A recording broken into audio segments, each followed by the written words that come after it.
Welcome to the world of tree frogs.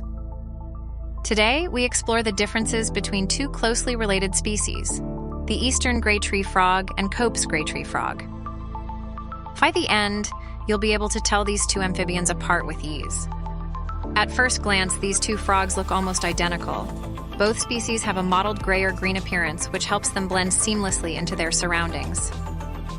But don't be fooled. There are some key differences that set them apart. Let's start with their physical characteristics. The eastern gray tree frog, scientifically known as Hyla versicolor, and Cope's gray tree frog, Hyla chrysochelys, are both small, typically measuring between 1.25 to 2 inches in length. They have large toe pads that help them cling to trees and other surfaces. One of the most reliable ways to distinguish between the two is by their calls. The eastern gray tree frog has a slower, more musical trill, while Cope's gray tree frog produces a faster, more abrupt trill. The eastern gray tree frog's call is like a slow, melodic song, whereas Cope's gray tree frog's call is quicker and more staccato. Another significant difference lies in their genetics. The eastern gray tree frog is a tetraploid species, meaning it has 4 sets of chromosomes. In contrast, Cope's gray tree frog is a diploid species with just 2 sets of chromosomes. This genetic distinction is crucial for scientists, but isn't something you can see with the naked eye.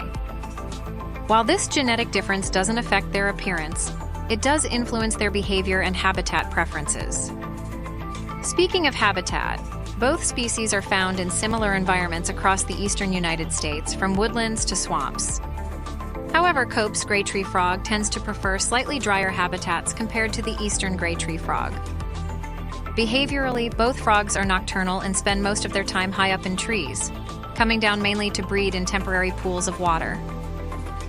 Their diet consists of insects and other small invertebrates, which they catch with their sticky tongues. Both species are currently listed as least concern by the IUCN, but they still face threats from habitat destruction and pollution.